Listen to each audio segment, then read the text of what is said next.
Bienvenidos al podcast de Dynamic Devs, un espacio para hablar de tecnología, innovación y software.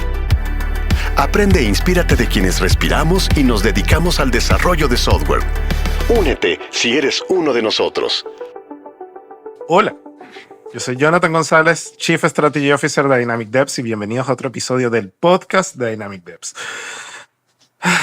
AI, un episodio más de AI. Pero esta vez sí con algo distinto y una propuesta, y vamos a hablar también un poco de historia acerca de cómo estamos en Dynamic Devs llevando el proceso de desarrollo con AI, qué cosas fuimos acumulando como aprendizaje y cómo empezamos a elaborar este producto que ya poco a poco estamos incubando en algunos clientes. Con mucha influencia de todas las cosas que están pasando en la industria, mucha influencia de nuestros mismos colaboradores y sus prácticas, con mucho esfuerzo y mucho trabajo. Quien nos lo va aquí a explicar, nuestro CEO Jesús Rodríguez. Hola Jesús, ¿qué tal? Hola Jonathan, ¿todo bien? ¿Cómo estás? Bien, bien. Bueno, yo creo que llegó un momento un poco a hacer show off de esto, de lo que nosotros ya estamos hablando como nuestro producto de transformación a nivel consultora, empresa. ¿Cómo lo definirías tú? Wow, yo no sé si hablaría todavía de producto, yo creo que estamos hablando más bien de cambiar nuestras propias reglas del juego, ¿no? Cambiar la forma en la que hoy desarrollamos software. Sé que suena como bien cliché, pero ahora cuando profundicemos vamos a ver un poco de a qué nos referimos, pero efectivamente un poco yo creo que lo que estamos gestando en este momento, digo gestando en un sentido figurado, porque es algo que ya tenemos un buen rato madurando, es básicamente la nueva forma de operar de la compañía, ¿no? Eventualmente. Y bueno, ¿y qué nos trajo esto? Pues la AI. La AI. La verdad que nosotros fuimos iterando por mucho tiempo, desde 2023 que salió ChatGPT, pues un montón de productos y cosas que podíamos hacer la AI se vinieron a la palestra, ¿no? Y codificar es uno de ellos. Nos dimos cuenta que estos modelos eran buenos también haciendo código y escribiendo código, que es parte de lo que nosotros hacemos en nuestro día a día para entregar valor a nuestros clientes. Y empezamos a adecuar algunas prácticas, unas más independientes que otras, unos eran algunos proyectos, otras funcionaban, otras no. Pero bueno, me gustaría tú, Jesús, que nos cuentes un poco la historia, cómo en 2 años fuimos generando ciertas prácticas hasta el momento que vimos que teníamos que simplemente formalizarlo y si no, esto nos comía, ¿no? Sí, mira, yo creo que partiría como con una declaración así asombrosa de nos estamos convirtiendo en una empresa AI first. No es broma, la verdad no somos una empresa AI first ni lo vamos a hacer nunca. Nosotros somos una empresa engineering first y ya vamos a hablar un poco de eso. La verdad, como cuentas, John, yo creo que partimos lo que en la industria podemos considerar como bien temprano en esta ola, ¿no? El tema de la inteligencia artificial, la disciplina tiene 30, 40 años, no sé, ha ido madurando de distintas formas, se ha ido consolidando a nivel científico, pero esta ola como de explosiva de democratizar el acceso a la inteligencia artificial, especialmente generativa, y cómo de alguna manera ha ido mutando, se ha movido muy rápido en los últimos 3 años específicamente. Nosotros tuvimos como, no sé si la suerte, el beneficio, y hoy día incluso me lo preguntan, vamos a hablar un poquito de eso, de partir temprano, ¿no? Partir temprano pensando un poco en este ejercicio de reevaluar todos los años como la visión, dónde vamos, dónde ponemos la apuesta, y gracias a nuestro como laboratorio de tecnología emergente, del que vamos a hablar también un poquito, poder como empezar a hacer algunos experimentos bien temprano, ¿no? Con el estado del arte de la IA generativa, ya cuando salió ChatGPT, cuando se empezó como a explotar en el año 2023, y era wow, pero no tenía nada que ver con lo que es hoy, ¿no? Los problemas eran distintos, el tipo de desafío, las limitaciones eran otras. Y básicamente ahí fuimos madurando un poco el proceso. Yo creo que es bien importante como explicar el viaje para entender también como por qué hacemos como declaraciones firmes, como yo no creo que vayamos a ser una empresa AI first, como no es nuestra visión. Y efectivamente dónde está el valor y dónde no. Y yo recuerdo que partimos, sí, en 2023, ¿no? Con esta idea de construir un producto como de inteligencia artificial, como todos. Y nada, hicimos algunos experimentos, aprendimos mucho. En ese camino empezamos a resolver lo que creemos que era un problema interesante y nació Gepetto, ¿no? Nació Gepetto de alguna forma que buscaba resolver el problema de que integrarse con las capacidades de inteligencia artificial, como por ejemplo los servicios de OpenAI, fuera algo accesible, que uno lo piensa desde hoy y dice como, bueno, hoy día es súper accesible, pero en ese momento integrarse implicaba como desafíos importantes que tenían que ver desde la integración en sí misma, ¿no? Cómo me conecto a la API, la manejo de la forma correcta, a cosas que en ese momento eran nuevas para todos, como no hablamos de contexto, de harnessing, ¿no? Hablamos de cómo hago que esto funcione sin que me hagan un prompt injection, cómo hago para que el prompt no sea asqueroso, cómo hago para que el nivel de alucinación no sea una locura, que son cosas que hoy día son un poco menos tema. Y la verdad en esa experiencia fuimos como recorriendo ese camino y pusimos esfuerzos como conscientes en construir un producto y vino el primer aprendizaje, ¿no? Construimos el producto incorrecto. Y ahí nos dimos cuenta que si bien estábamos resolviendo un problema que nos parecía interesante y que efectivamente era real, parecía que no era un problema, o parecía no, resultó ser que no era un problema porque la industria estuviera dispuesta a pagar. Y eso fue nuestro primer gran aprendizaje. Y eso fue una mezcla entre, quizás hoy digo reflexiono, y también me gusta escucharte ahí porque lo vimos como juntos en esto, es un problema que de repente yo me pregunto si es que estábamos resolviendo el problema correcto o no, pero también tiene que ver un poco con el estado de madurez de la industria, ¿no? Yo recuerdo que ese año y el año siguiente, todos los clientes querían hablar de IA, pero nadie quería hacer nada con la IA, era puro FOMO, era pura curiosidad. Entonces, al fin, recuerdo que incluso tomamos una decisión como consciente de decir, no hablamos más de ella por un rato, como con los clientes no hablamos más de ella, porque mucho foco, cada vez que tocamos la puerta y decíamos IA, todos nos querían escuchar, pero eso quedaba en eso, en una conversación. No sé qué recuerdas tú de esa época que te hiciera, que te Sí, yo creo que en ese momento teníamos, o sea, el producto tenía un efecto wow en todas las presentaciones que nosotros teníamos. Al final era como una especie de chat GPT que giraba en torno al retail. Igual empezamos a proyectarlo a otras industrias, ¿no? Como un asesor, a todo ello. Y bueno, y empiezan como dentro de estas personas o clientes interesados, empiezan a crearse sus casos de negocio y empieza a ver donde cuando se objetiviza lo que es ese efecto wow y llevarlo como un problema, la verdad que no resultó siendo tan atractivo, ¿no? Era como al final, bueno, y entonces lo que voy a gastar en los toques por la adquisición del cliente, por todos los temas, no resultaba. Incluso hoy podríamos pues, cuestionarlo en ese modelo porque quizás los niveles de atención tampoco son tan específicos de 3 años después, no son tan específicos como una recomendación de un producto o ayudarte. Es como ese chatbot que no funcionaba, ahora funciona. Entonces quizás lo mantuvieron más simple porque dentro de las organizaciones todo ese contexto y para que realmente un producto funcione y cumpla con temas de compliance y no te juegue como una espada de Damocles que sea que tu reputación se vea involucrada negativamente en ello, pues mantiene ciertos límites acerca de cómo estás ayudando con la inteligencia artificial.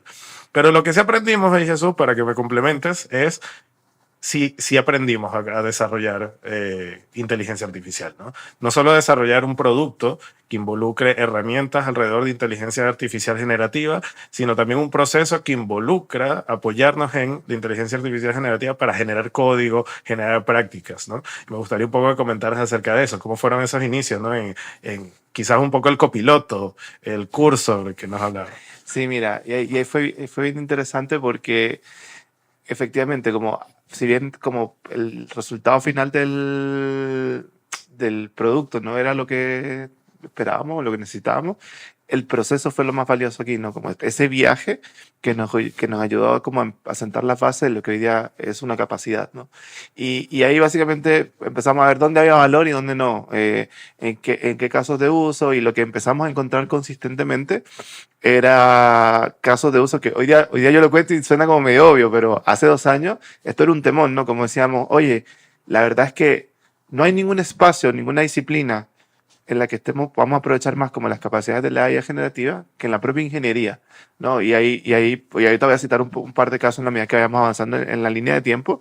Y ahí nos empezamos a dar cuenta, ¿no? Que efectivamente aceleraba algunas cosas y empezamos también como a ver esta tendencia en la industria, ¿no? Todos estaban hablando de no hablamos de agentes todavía, el copiloto, el chatbot, la cosa, pero al mismo tiempo empezaron a aparecer estas como propuestas que en ese momento eran disruptivas, como los copilotos de código, los asistentes, los autocomplete que parecían tener cierto nivel de inteligencia, y apareció, por qué no nombrarlo, Cursor, ¿no? Cursor ahí como el gran disruptor, el que venía a cambiar la forma en la que desarrollamos software, pero que básicamente era un asistente más de código, ¿no? Como que un copiloto. Y de alguna manera yo creo que, no sé si bien o mal, puedo decir, decidimos sumarnos a la ola y decir, bueno, probemos qué significa para nosotros como subirnos a esta tendencia, porque tampoco íbamos a hacerlo desde cero. Y vivimos la experiencia como... tratamos de experimentarlo como lo están experimentando todos, como cómprate unas licencias y vemos cómo anda la cosa. Y bueno, fue una experiencia interesante, ¿no? No sé, John, si quieres partir a contarlo, que lo viste más de cerca incluso. Sí, de hecho sí, no solo por adquirir las licencias, sino participar directamente en un proyecto donde habilitamos las licencias de Cursor y la promesa que nosotros nos teníamos a nosotros mismos es que, claro, con Cursor vamos a sacar estos proyectos más rápido, ¿no? Porque todo lo que pasa es escribiendo código, pues ya no lo vas a escribir, pensando el código y empezando a tener un buen modelo detrás. En Maths, en auto, no en auto, sino en Maths y por 3 y por 5, lo que quieras, pues vamos a obtener resultados. Y la verdad es que no. Hay resultados que varían según el seniority del desarrollador, donde nos dimos cuenta que los skills del desarrollador están muy lejos de ser reemplazados, incluso con lo que vamos a hablar en un rato, ¿no? Si no se transforma a algo un poco más distinto, como un rol de validador, un rol de donde las prácticas de ingeniería como base tienen que estar más fortalecidas que nunca. Pero en esa experiencia lo que vimos es que al final los tiempos de entrega se veían o incluso en los mismos que nosotros estimábamos en la manera tradicional, ¿no? Entonces eso es lo que nos hizo entrar un poco entrar, ¿qué está pasando? Estos copilotos que vienen y escriben algunos buenos códigos, ¿no? O sea, hay insights del mercado donde ven o que se escribe más código que nunca, pero se está haciendo inseguro. Nosotros quizás estamos más orientados como a la efectividad de lo que estaba pasando, ¿no? ¿Qué está ocurriendo? Que estamos llegando igual un poco tarde en la entrega a los entregables o al mismo tiempo, ¿no? Eso nos hizo quizás empezar a adentrarnos mucho más al proceso, porque no es que cuestionábamos la inteligencia artificial generativa y nos íbamos a quedar, ¿no? Veíamos algunos avances, veíamos papers, veíamos casos de éxito. Claro, y empezamos, ¿qué funciona para la consultoría, no? Porque nosotros tenemos un enfoque de, bueno, vamos a llegar al cliente con un conjunto de prácticas, herramientas y no solo llegar e imponerlas. Hay que adaptarlas a un contexto que tienen ciertas organizaciones a lo cual nos tenemos que adecuar y la práctica interesante y la ingeniería está en poder engranarlas, ¿no? Y ahí Jesús, bueno, pues cuéntanos un poco de cómo fue que, Sí. que te diste cuenta de lo que teníamos que hacer. Mira que eso fue una experiencia linda porque, a ver, como lo que voy a decir no es magia, o sea, no es un secreto tampoco, como la clave de nuestro negocio es una combinación entre, yo diría que 70% gente talentosa y el otro 30% es un proceso estructurado que genera cierta predictibilidad, ¿no? Que te permite decir, tengo una práctica consistente alrededor de la que se unen un conjunto de personas talentosas para perseguir un objetivo. Qué linda esa estructura. Y claro, un poco la promesa que nos creímos en ese momento era esta herramienta va a ayudar a la gente talentosa a ser más talentosa, a moverse más rápido. No sé, entonces decíamos, oye, vamos a tener quizás como una estructura, un proceso más laxo, porque la gente lo va a hacer más rápido, mejor.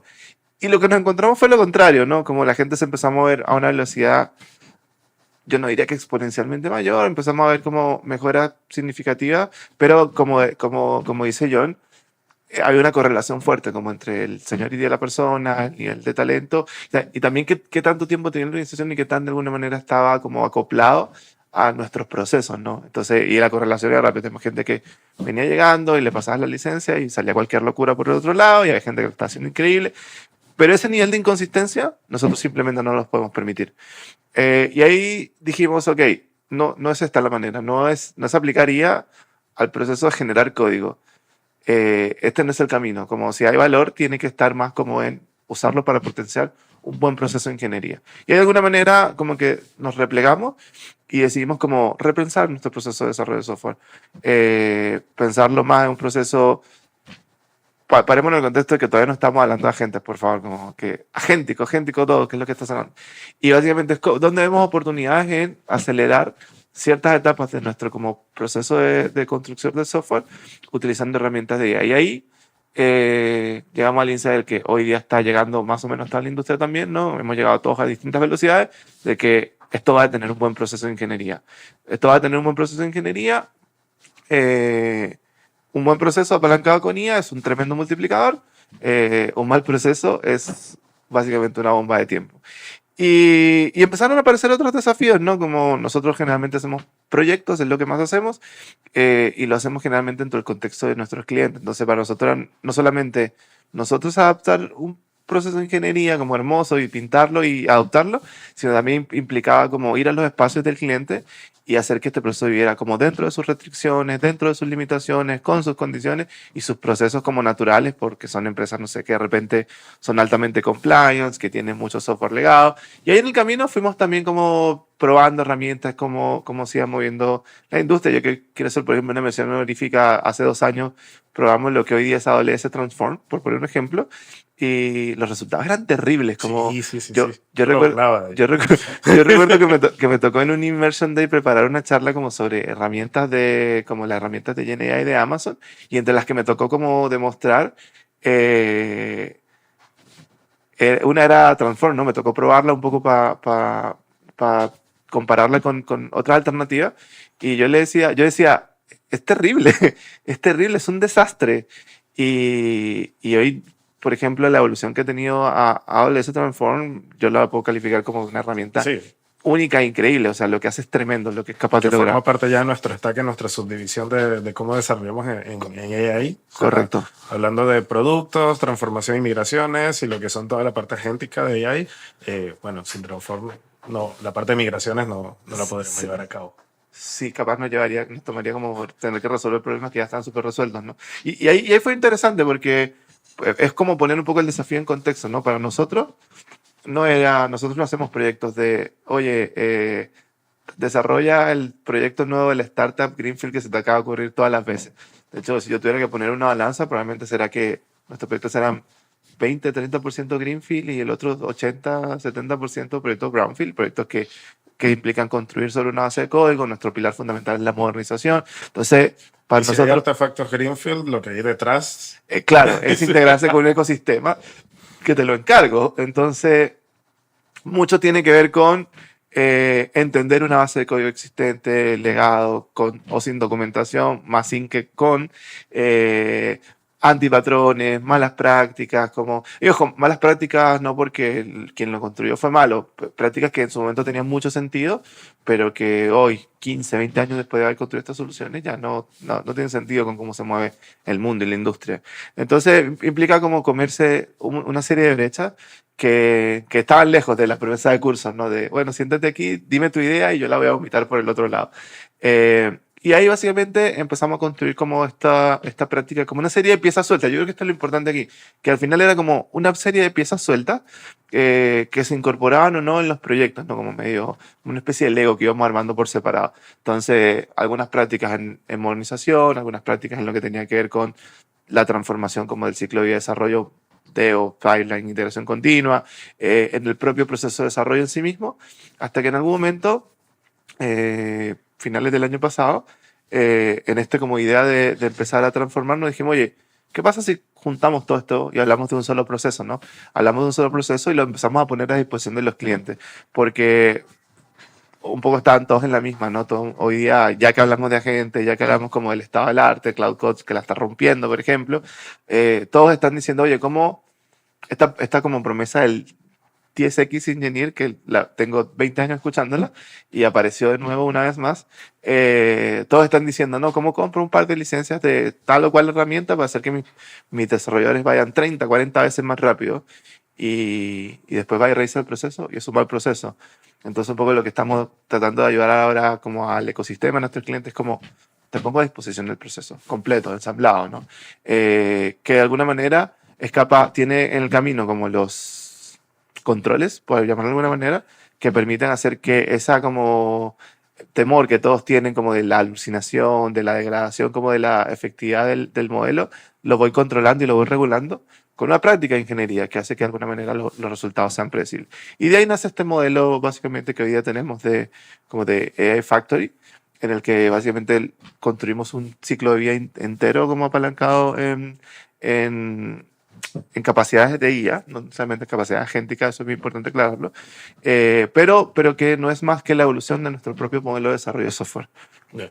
Oye, Jesús, antes de entrar un poco en el tema de la Factory como tal, me gustaría que pudieras enumerar quizás algunos de los riesgos que pudieran tener aquellos players que entran a desarrollar software en grandes organizaciones que únicamente habilitan licencias de Cursor para que los desarrolladores simplemente empiecen a sacar productos y de la forma del ciclo tradicional, ¿no? Porque no estamos hablando solo de un tema de rapidez, sino a veces hablamos que puede ser un mono con hojilla alrededor de ellos. Buen punto. Mira, ¿Compartes eso? totalmente. Yo creo que como es cuestión de irse 10 minutos a Twitter y escribir ahí hashtag vibe coding y escuchar las historias de terror, así como... al final, de hecho, como en Backstage lo medio comentábamos, ¿no? Vemos un ciclo repitiéndose, ¿no? Como la promesa de el RPA, la promesa de el low code, la promesa de el BPM en su momento, ¿no? Que era como, este sí que sí la rompe. Y que eran soluciones que funcionaban súper bien en la demo, cuando esta gran corporación de algún color rojo, no sé, venía a ofrecerte su solución de BPM, que iba a soportar todos los procesos de la compañía, hasta que te tenías que integrar con una fuente de datos, hasta que alcanzabas como un pic de rendimiento en el que el sistema se empezaba a romper y ir de espalda. Y ahí empezaban las penas del infierno, ¿no? Y yo creo que un poco estamos viendo como el escenario repetirse, ¿no? Ojo, no quiero decir con esto que la IA no funciona como un acelerador, funciona, es muy potente, pero no es magia. Aquí no hay magia. Entonces, no, es falso pensar que cualquier persona o cualquier organización puede tomar y empezar a vomitar código del otro lado y que eso va a funcionar en la escala como necesaria, ¿no? Y ahí empieza a haber problemas del tipo... El otro día escuché a alguien, bueno, lo comentamos hace un rato, ¿no? La IA está diseñada para ser verosímil, pero no necesariamente veraz. Entonces, y eso yo creo que es como el gran desafío. Ser capaces, yo creo que quienes usan ChatGPT en el día a día lo ven, o algún Gemini, Cloud, el que sea, ven como esas alucinaciones como salvajes que aparecen de repente.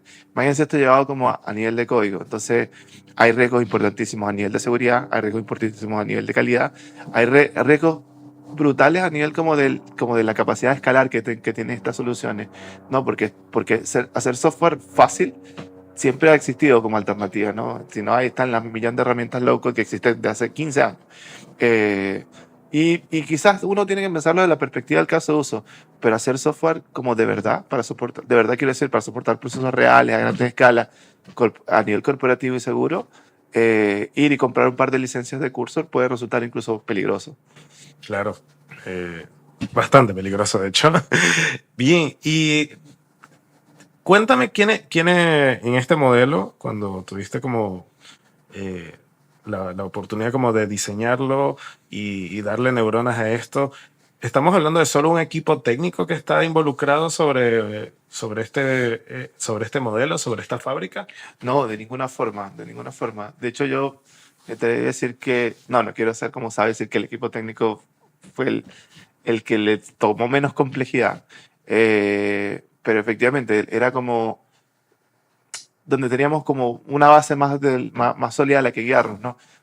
Cómo abordar el proceso de desarrollo apalancado con IA desde la perspectiva técnica, todos están hablando de ello, entonces hay un montón de literatura, los big players están como hablando, entonces tienes muchos modelos de referencia, ¿no? Entonces, por ejemplo, cuando hablamos, para ser específico, como de, oye, el proceso de coding en sí mismo, la conversación se podía reducir a, oye, de todos los que ya están como los big players de la industria proponiendo, hay algo que nos da sentido, podemos usar uno de base y partir, y eso anduvo re bien.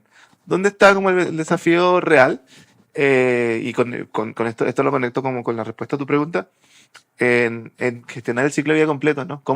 No es como hago que el spec to code, como dice Patricio, que está por ahí en el backstage, como alguna vez, spec to code.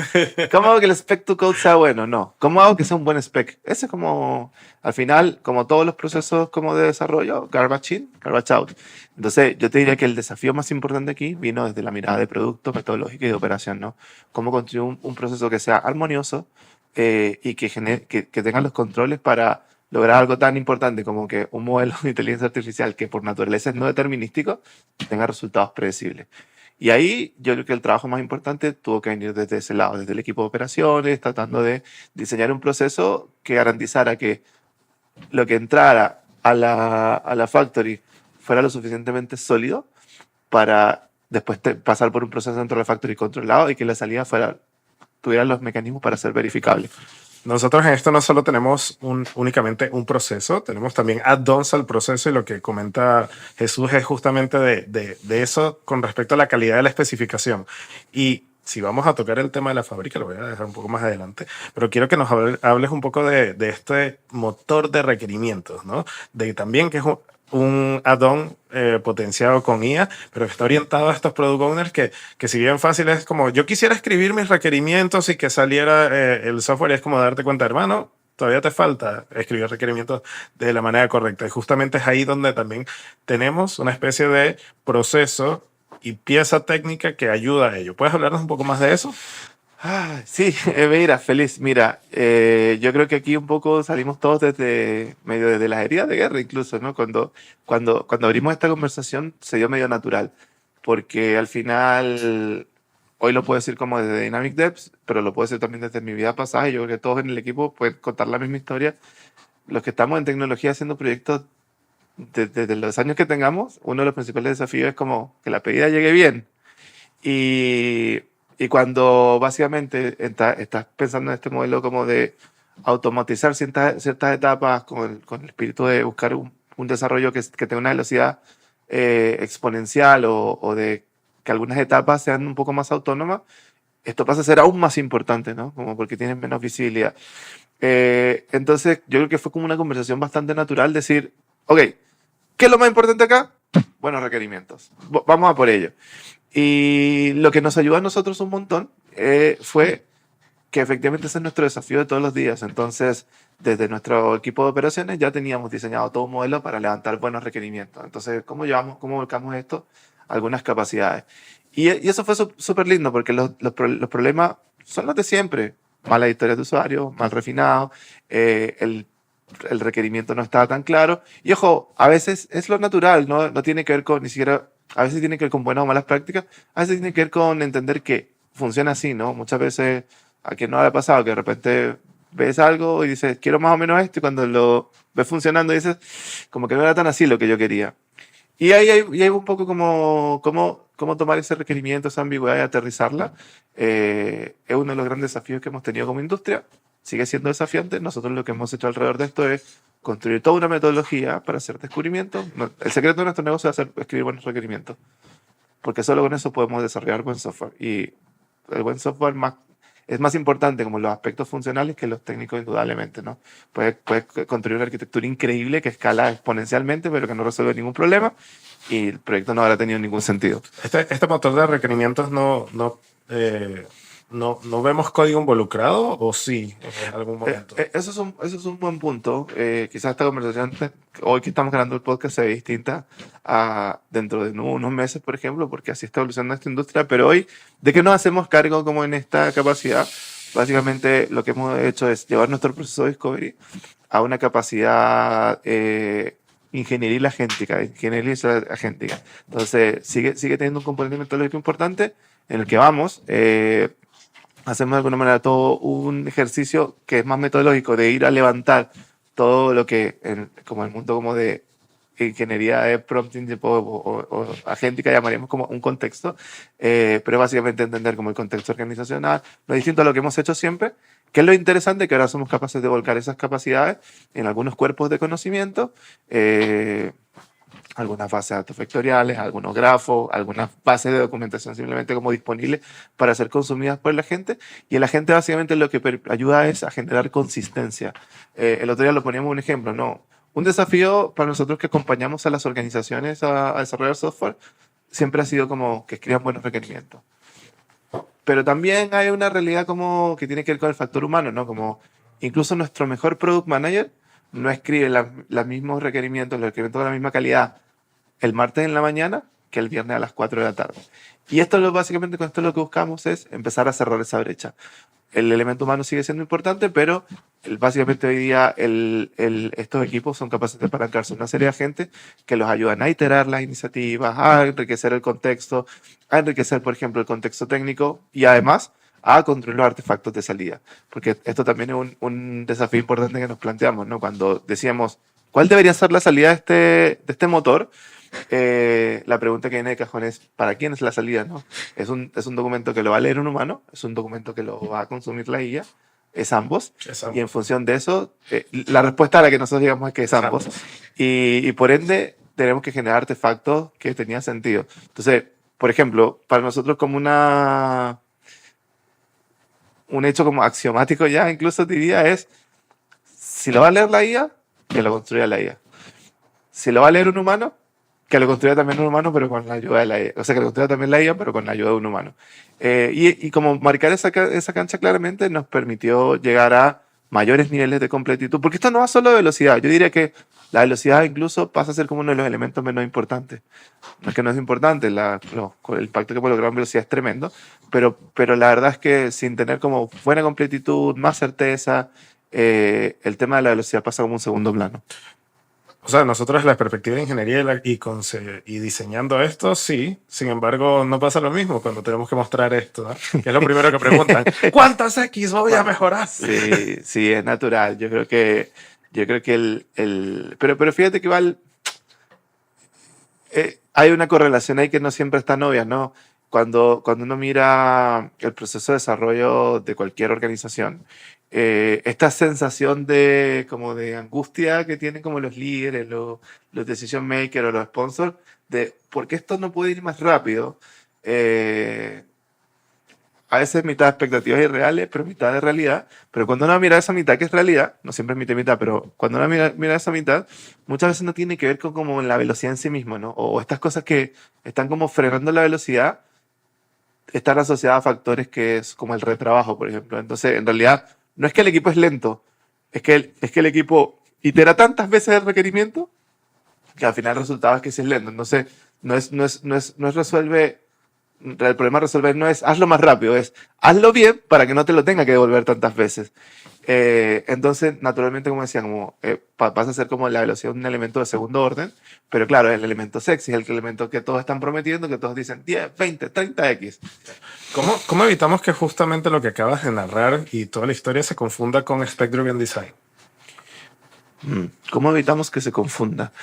Yo creo que es inevitable que se confunda. El otro día veía un post de uno de estos grandes referentes, como thought leader de la industria, que decía, veo el futuro como el Spec-Driven Development o el Spec-Driven Design convertirse en el nuevo problema de, como en su época, no sé, los de los 90, el Model-Driven Development, ¿no? Donde tú diseñabas el modelo y se lo pasabas a un motor y por otro lado vomitaba el código.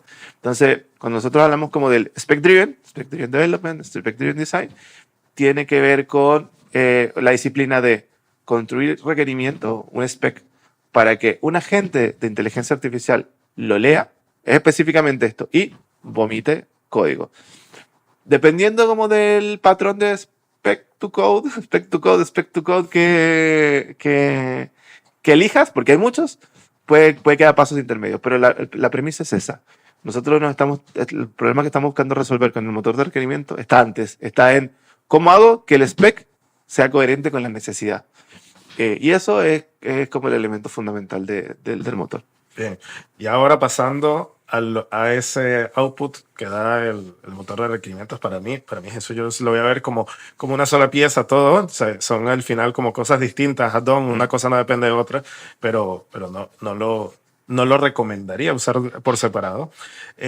Hablando un poco más de la fábrica, vamos a imaginar que el output del motor de requerimientos es el input de esa fábrica. Cuéntanos un poco ya con este incentivo ya que va a tener una fábrica que le va a venir un intent, un requerimiento bien armado. ¿Cómo empieza a funcionar la fábrica? ¿De qué está compuesto? Nárranos un poco de qué trata esta AI Factory. Bueno, buena pregunta. A ver, voy a tratar de resumirla, ¿no? Como capacidad de síntesis. Pero, a ver, yo la separaría como en dos grandes conjuntos, ¿no? Hay un primer conjunto que es lo que nosotros llamamos la plataforma. Ya voy a hablar de eso. Es un agente, no mentira. Voy a hablar de lo que es la plataforma y después lo que hemos llamado como los POTOS, las unidades de delivery. Y entonces, por un lado tenemos la plataforma. La plataforma no es más que este compendio, ¿no? No quiero llamarlo framework, pero por ahí capaz alguien lo identifica como igual, que está compuesto por tres grandes elementos. El cuerpo de conocimiento, que el cuerpo de conocimiento es básicamente la combinación combinación de contextos, quiero llamarlo, ¿no? De tres grandes dimensiones, ¿no? Como nuestra práctica de ingeniería, que básicamente cómo nosotros volcamos nuestra práctica de ingeniería para que esté disponible de distintas formas. Para los más techis podría decir que está en forma de agentes, en forma de skills, en forma de rules, en forma de guidelines. Hay muchas formas, pero también hay en forma de personas. O sea, hay gente que está gobernando etapas del proceso. Entonces, por un lado está el proceso de ingeniería, después está lo que llamamos nosotros el contexto organizacional, que tiene que ver con cómo enriquecemos el requerimiento que entra con contextos como la documentación técnica de clientes, sus restricciones técnicas, su base de documentación, incluso sus propias bases de código, ¿no? Como les contaba, hay mucho que tiene que ver con modernización y la modernización también tiene que ver con cómo esto que estoy modernizando encaja en el resto del ecosistema. No son piezas sueltas, no es pedir una cosa suelta. Y después el tercer elemento, que es no menos importante, es las disciplinas, ¿no? La disciplina es básicamente las etapas del proceso o los skills. No quiero decir skill porque puede sonar que es como algo agéntico. Los skills, las capacidades como de skills de ingeniería, que toman esas dos piezas y le dan alguna forma con algún criterio.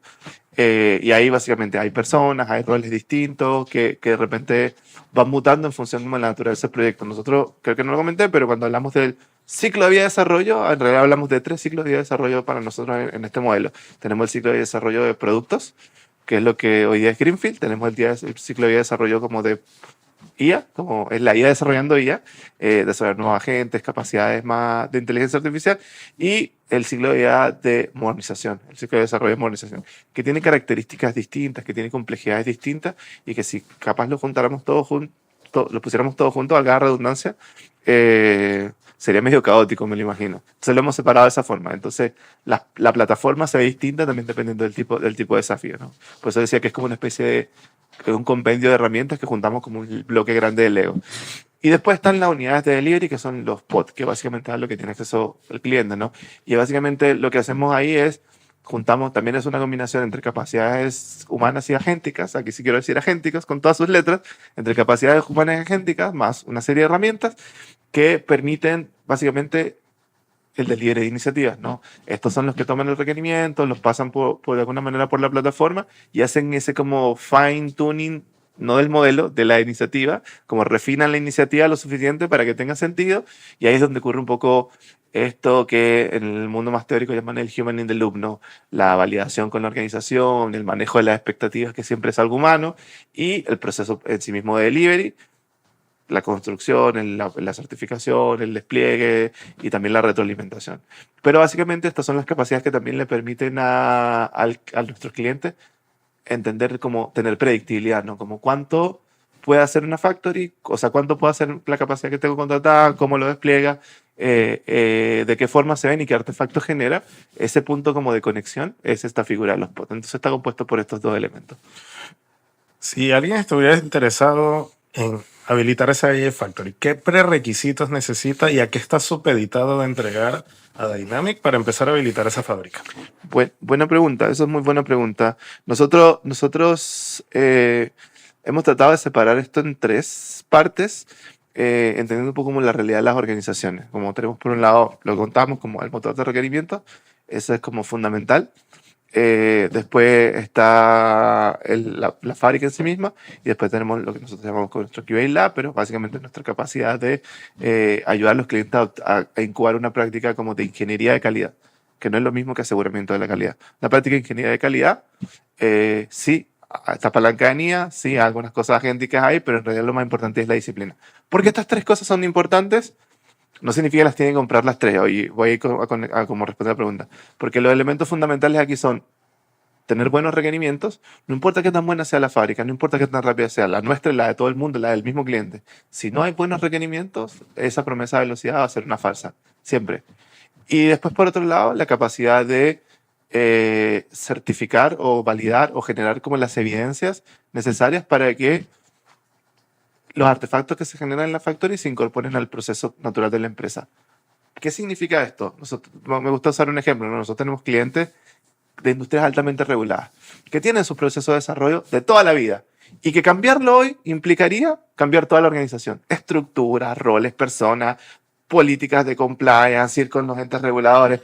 Entonces, si nosotros dijéramos, cada vez para poder adoptar esto tienes que cambiar todo tu proceso de desarrollo, tendríamos 0 clientes, ¿no? Es demasiado difícil, un proceso de gestión de cambio que podría tomar años. Entonces lo que hemos hecho es simplemente diciendo, ok, identifiquemos como en qué etapa del proceso está el mayor cuello de botella, intervenimos esa, de alguna manera ahí lo que hace es como adoptar nuestro proceso, pero yo me aseguro que en los extremos siga siendo el resultado compliant con tu proceso. Entonces, básicamente, si lo quisieras mirar como una analogía es, pásame el requerimiento por arriba del muro, o no por el muro no suena feo, como pásame el requerimiento para que te invito a que lo construyamos en mi espacio y después te acompaño a dejarlo en tu espacio tranquilamente. Con todas las evidencias que necesitas para que, no sé, si tienes que pasar por una CAP, si tienes que pasar por un proceso de auditoría, puedas tener la tranquilidad de que los artefactos que se están generando son tan compliant o más que lo que hacías en tu proceso tradicional. Claro, entonces eso me lleva a que el cliente debería tener ciertas reglas de cómo se activa, ¿no? De cómo se activa y cómo escala esto. Bien, eso es bien importante. Aquí lo separaría como en los prerequisitos y el proceso. El primer prerequisito es tener un flujo constante de... ¿Para qué nos sirve la Factory? Para hacer una iniciativa. Tenemos otros modelos que sirven para hacer proyectos específicos, pero este no está diseñado para esto. El verdadero valor de esto está en pensar cómo atender una demanda que es más o menos continua, ¿no? Equipos que tienen un backlog constante o necesidades de desarrollo que son como más consistentes en el tiempo.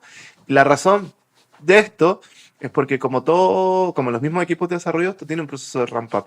Entonces, si bien parte ya entregando muchísimo más valor, nosotros hemos hecho comparaciones de nosotros contra nosotros, ¿no? Nuestro proceso de desarrollo que es ágil, pero el de basado como en pura... Sí, hoy hay que llamarlo tradicional. Hay que llamarlo tradicional. Y nuestro proceso de desarrollo habilitado por IA, y partimos por 3, uno versus otro, ¿no? El apalancado en IA es 3 veces más efectivo. Y de ahí el crecimiento, bueno, va ahí como en distintas proporciones. Pero el verdadero como prime, el verdadero peak como lo logras después de tener un par de trimestres, quizás 3, 4 trimestres, perdón, sí, 2 o 3 trimestres, claro, medio año, un poco más de medio año, ahí realmente donde empiezas a ver como el verdadero como poder de la Factory funcionando. ¿Por qué? Porque hay un proceso de maduración que es inevitable, que tiene que ver con construir capacidades. ¿Empieza a generar resultados desde el T0? Sí, desde el T1. Empieza a generar resultados desde el T1, pero este proceso de mejora hace que como el verdadero potencial se explote después de una cantidad de iniciativas. Entonces, si vas a hacer una sola iniciativa spot, este modelo no funciona para ninguna de las partes. Entonces, tener un flujo de requerimientos fijo es importante. ¿Y cómo se activa? Básicamente, nosotros tenemos un proceso como ensamblado, que es parte de nuestro proceso de discovery, como lo decía hace un rato, en el que nos encargamos de ir a construir ese cuerpo de conocimiento, a levantar toda esa información para construir estos artefactos que después van a servir a la Factory. Hay un proceso de preparación que para los que están acostumbrados a hacer proyectos sería como el equivalente a hacer un proceso de discovery, ¿no? Que es inevitable, que al final ninguna Factory, si no tiene contexto de organización, va a generar valor real. Hablabas de que buscamos en que los clientes no tengan que mover muchas personas alrededor, hacer cambios organizacionales que realmente los haga incluso impactar fuertemente o que este modelo incluso no sea posible, ¿no? Pero sí van a haber algunos cambios de roles. ¿Cómo funcionan los especialistas, el agente de ciberseguridad, el DevOps, todo alrededor de este modelo? Aquí quiero decir, El UX. sería súper útil que esas cosas cambiaran. El modelo puede funcionar a pesar de, no gracias a, sino a pesar de. Y aquí quiero citar un ejemplo, pero podría usar ejemplo de seguridad y UX. Nosotros tenemos una experiencia de hace algo de tiempo, de un proyecto, y esta la quiero para hacer como después como la extrapolación, ¿no? Nosotros tenemos un proceso de desarrollo que lo incorporamos en casi, debería ser en casi todos nuestros proyectos porque depende mucho de las restricciones. Pero en general, los clientes que confían en hacer proyectos con nosotros un poco están descansando en nuestro proceso de ingeniería, ¿no? Para generar ciertos resultados. Y tengo una anécdota en la que con este cliente específicamente decía, oye, yo igual tengo mi proceso de certificación, que es el mío, y que lo tengo que seguir y estoy obligado y está perfecto, funciona, o sea, es su realidad. Y cuando empezamos a ejecutar el proyecto, ahí recién nos encontramos con la realidad de que su proceso de certificación era 5 veces más lento que nuestro proceso de desarrollo. Entonces, ellos tardaban 5 veces más en certificar una pieza que lo que nosotros nos tardamos en construirla. Y naturalmente se produce un cuello de botella tremendo que termina degradando como el valor del modelo. Esto hecho como el modelo de Factory habría sido no 5, habría sido 15 Entonces, cuando tú estás comprando básicamente una iniciativa que lo que busca es como potenciar la eficiencia, la efectividad, es la palabra que está buscando, la efectividad de tu capacidad de delivery, tiene que haber cierta disposición, ¿no? Como hacer esos ajustes. Entonces, ahí naturalmente, en el caso de este cliente, lo llevó a un proceso de reflexión de, oye, mi proceso de calidad tiene que cambiar. Tiene que cambiar, como tiene que cambiar. Entonces yo creo que esto va como naturalmente empujando a que los cambios se vayan dando desde el impacto real. ¿Cómo cambian los roles? Depende mucho como de la naturaleza de cada disciplina. Yo creo que eso es lo importante. El rol de calidad se está transformando radicalmente, como el rol del ingeniero de software se está transformando radicalmente. Estos roles, es bien interesante, ¿no? Porque estos roles de ejecución pareciera que se están empezando a convertir más en unos roles como de supervisión, verificación, como de control. Pero los roles que históricamente la industria tradicional veía como roles de control, el arquitecto, el QA, el de paso de producción, están pasando a transformarse en roles habilitadores, ¿no? Roles habilitadores, roles que su misión es proveer contextos para que esto tenga sentido, más que ser el policía del código. Claro, tal cual. Ahora son unos generadores de guardrails así y a disposición de aquellos equipos que en algún momento en ese proceso de ciclo de desarrollo empoderado por IA pues sean utilizados, ¿no? En nuestra metodología tenemos momentos donde los mobs pueden necesitar ayuda de los especialistas y tienen que ir directamente mientras se va desarrollando a verificar algunas cosas que pueden o no depender de su especialidad, que son cosas que detecta el ingeniero por su calidad de validador en ese momento, ¿no? Claro. Bien, hablaste un momento acerca de cómo nos comparamos nosotros con nosotros mismos y yo quiero que pongamos en datos duros qué hallazgos hay en eso, ¿no? Qué lindo. Para poder llegar a estos números tuvimos que hacer ciertos ejercicios, ¿no? Porque claro, al final decíamos, es una realidad como innegable que la IA es un multiplicador en un buen proceso de desarrollo. ¿Cuánto? No nos hemos puesto de acuerdo como industria todavía, ¿no? En la generación de código hay 1 millón de estudios. GitHub tiene su propio estudio. El de estudio de ahora del año pasado, que dejó de ser DevOps State Report, a llamarse como AI Assisted Development State, algo así. State of AI Assisted Development. Tiene un montón de estudios alrededor de eso. Pero la conversación se ha centrado básicamente o en ver el proceso de generación de código, el de coding, el de desarrollo, o en analizar como piezas sueltas. Y nosotros dijimos como, oye, los proyectos que hacemos todos los días, como si los pusiéramos en orden de comparación, hicimos algunos benchmarks y podía hablar de hallazgos sueltos y después como nuestra proyección no, pero por ejemplo, de hecho en la mañana hablamos de una comparación que hicimos de un proyecto específico con un cliente específico y lo miramos en los 2 escenarios, hicimos las mismas proyecciones y es tremendo, como decía, aquí hay un proceso como de ramp up, hay un T0 en el que partimos como donde el trabajo de ingeniería es mucho más pesado, ¿no? Porque hay que hacer todo este heavy lifting y después naturalmente lo que va pasando es que en la medida que la factoría es más madura, hay más repetibilidad, hay más elementos reutilizables, que ojo, que también pasa con el proceso de desarrollo, ya no sé si decir tradicional, pero sí con el tradicional, ¿no? Como uno espera que el equipo de desarrollo cada vez empiece como a construir ese conocimiento. Y la proyección ahí, generalmente, lo que hemos visto en nuestra experiencia, que no está lejos de lo que también se en la industria, es que en un periodo de más o menos 24 meses, el delivery de un equipo de desarrollo mejore como entre por 2 y por 3, ¿no? Más o menos. Hay un 1.8 por ahí en alguna estadística, pero por 2 y por 3 se puede mover como ese número a un equipo que tiene un performance así como ideal. Y nosotros lo que vimos fue como comparando proyecto contra proyecto. Naturalmente esto está cambiando mucho, hay algunas variables que se mueven, pero hoy día lo podemos decir como con cierta confianza, es que el mismo proyecto, en las mismas condiciones, pero simplemente apalancándonos en uno y en otro día, podríamos partir con la misma capacidad haciendo 3 veces más. Y ese es el punto de partida. Después lo que empieza a suceder es que en la medida que vamos construyendo contexto, mientras esta curva se mueve, ambos se mueven de forma lineal, como en estricto rigor, no, ninguna es exponencial, pero mientras una se mueve como en porcentajes múltiplos como de 10, o sea, 10, 20, 10, 20, 10, 20%, la otra se va moviendo como 50, 80, 50, 80, y cuando los dos equipos llegan a su prime, el equipo tradicional es capaz de hacer, no sé, 1.5, 1.7 más de lo que hacía antes, y el equipo apalancado venía es capaz de hacer por 4 y por 5 lo que hacía antes. Y uno comparado contra otro es una proporción de 1 a 7. Entonces es tremendo. Y básicamente, ¿por qué sea esto? porque uno pensaría que el mayor valor está en la generación de código, ¿no? Que sí hay un valor importante ahí, no quiero como negarlo ni nada por el estilo, es como... pero donde más hemos visto valor como acelerar el proceso es en las etapas tempranas de desarrollo, ¿no? En los procesos de discovery, de levantamiento, de construir ese cuerpo de conocimiento, ahí es donde la aceleración es brutal. Hace poco hicimos un ejercicio con un cliente para construir como básicamente en las etapas tempranas como para diseñar un proceso de modernización y un proceso que tenemos documentado, el levantamiento y todo, que sabemos que nos toma entre 3 semanas y un mes, o sea, entre 3 y 4 semanas, lo pudimos llevar a cabo en 3 días. 3 días. 3 días y además cero interacción con el cliente para generar este primer artefacto. Eso es tremendo porque además una de las cosas que más como tiende a dilatar el proceso es esa interacción, ¿no? Tener que seguir agendas, todo esto. Y lo llevamos a 3 días. Llegamos a un primer resultado,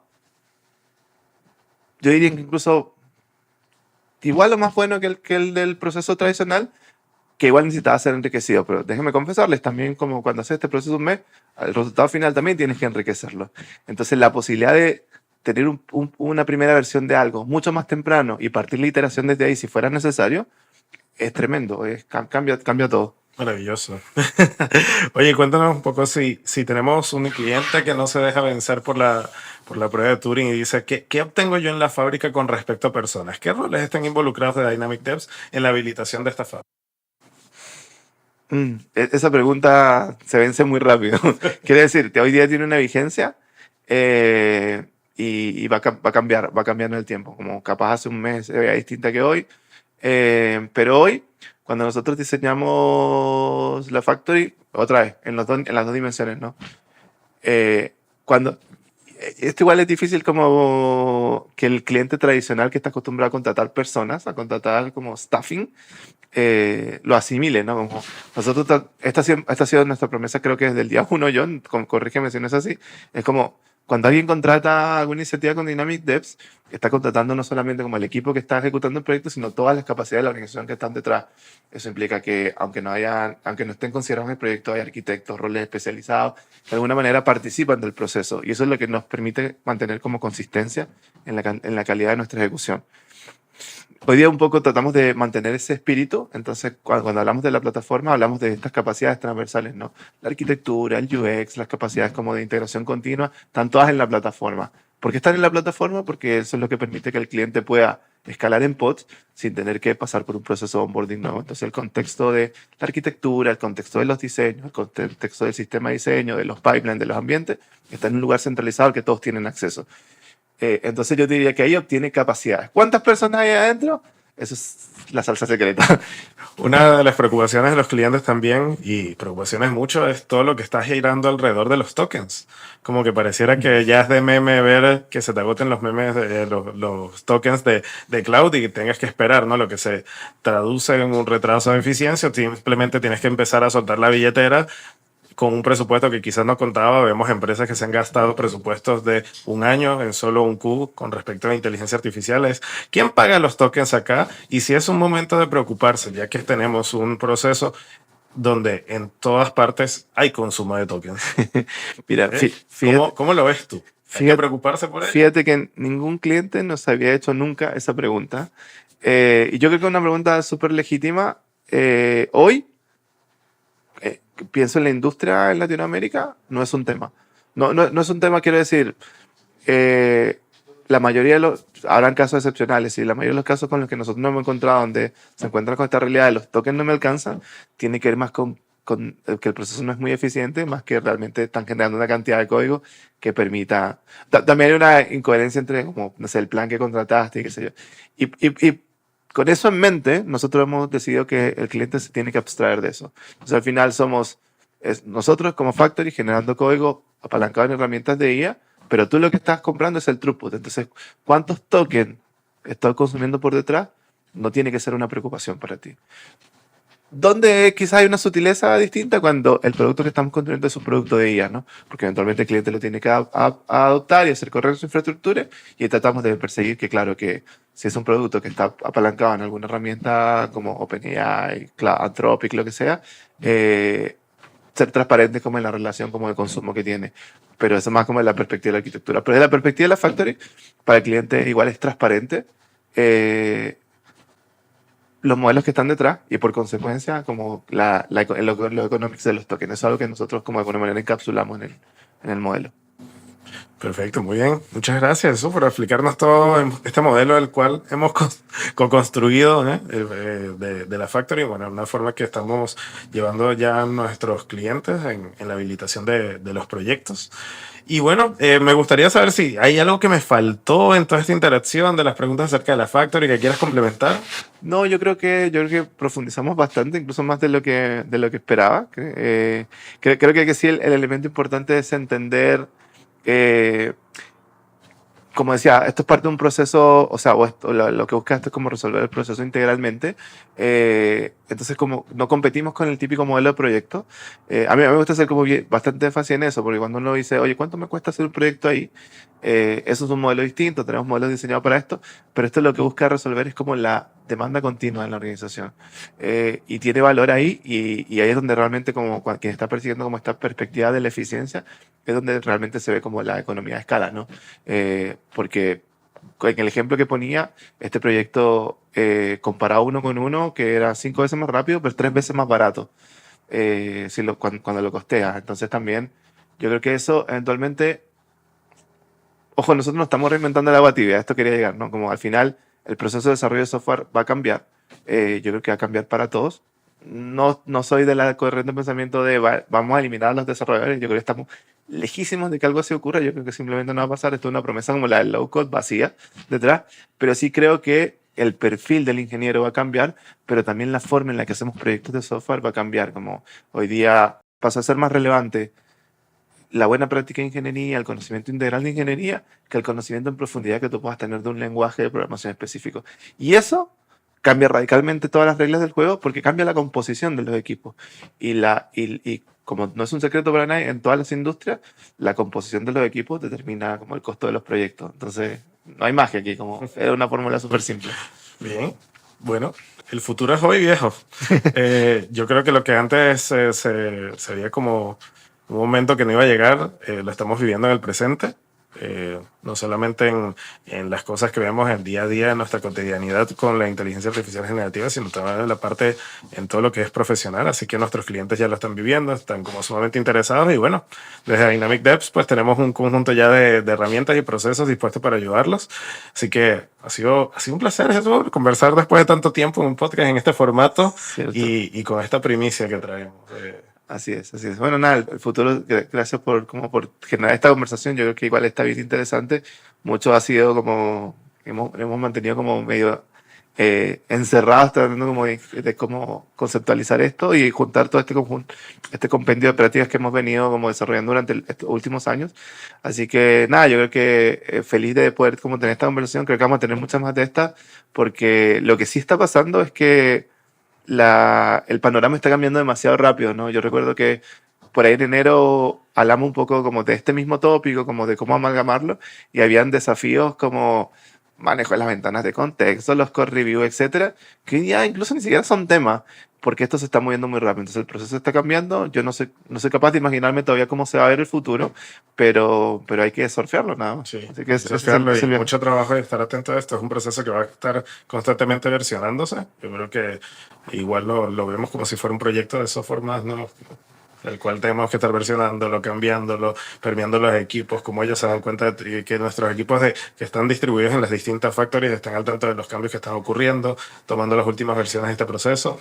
Hay mucho trabajo y es cíclico e iterativo. Eso es una de las cosas como preciosas de este ejercicio. No me había puesto a reflexionar en eso, pero hoy es como, el proyecto es como código, básicamente, ¿no?